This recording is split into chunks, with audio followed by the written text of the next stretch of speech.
What's going on, guys? This is QD Paintball, and today we're going to be going over the programming on the D3FY D3S. As you guys may know, this is a LED marker in terms of programming. You will not have a screen,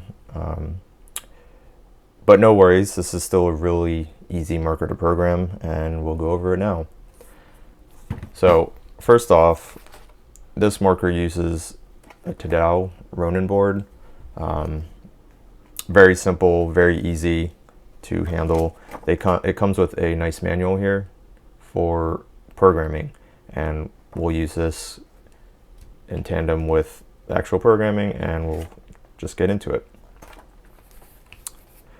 All right, so first off, you want to make sure that your tournament lock is not on. As you can see here, this little jumper, this red portion, you have a unlock icon here and a lock here.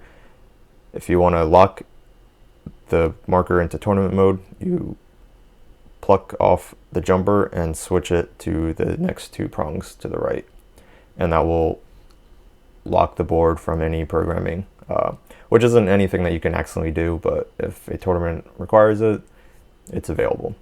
So make sure before you start programming that your board is unlocked. Now I'm going to show you guys how to access programming modes.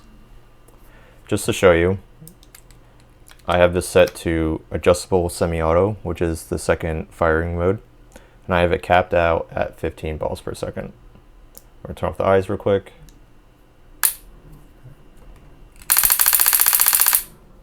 So that's at 15 balls per second. My field allows ramping or semi-auto at a cap of 10.5 balls per second, as most tournaments do as well. Now I'm going to show you how to access that. So we're going to turn off the marker. To access programming mode, you're going to hold down the trigger,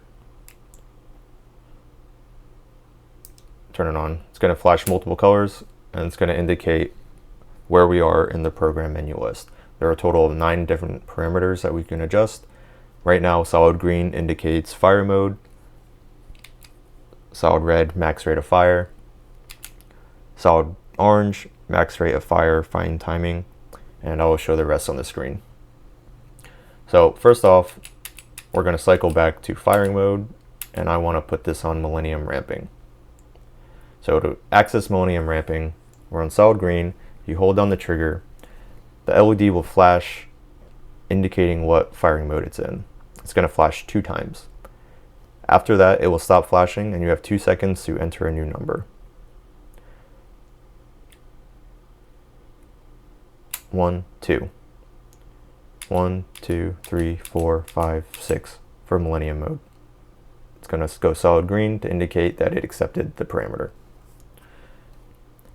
Now, to access max rate of fire mode, we're going to click the trigger again. Solid red, hold down the trigger. It's going to flash 15 times. Now to skip that, you can click the trigger again, and then you add in your parameter. 1, 2, 3, 4, 5, 6, 7, 8, 9, 10. Now, I said the max rate of fire at the field is 10.5, but to be safe, I like to do 10.2. We're in orange, solid orange. Hold it down. Oop, I didn't hold it down long enough. Let's try that again. 2, 3, 4, 5. 1, 2. Now that's the fine tune adjustment when it's solid orange. Now we're going to turn it off.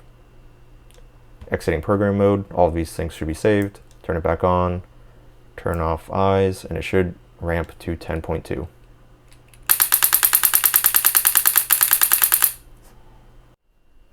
All right, so that's how you program the D3FY D3S.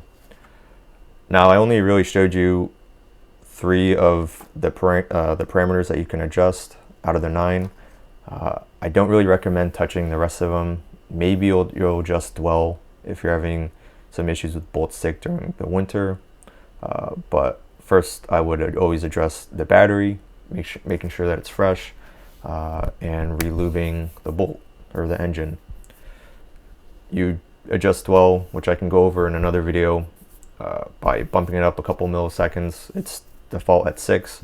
You can change it between 4 and 10, but like I said, be mindful of the changes that you make, as if you start getting into the wrong parameters and you start making adjustments, you can kind of brick your marker.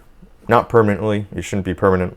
You just have to be mindful that you're in the right parameters when you're adjusting things. So I hope this is helpful for you guys.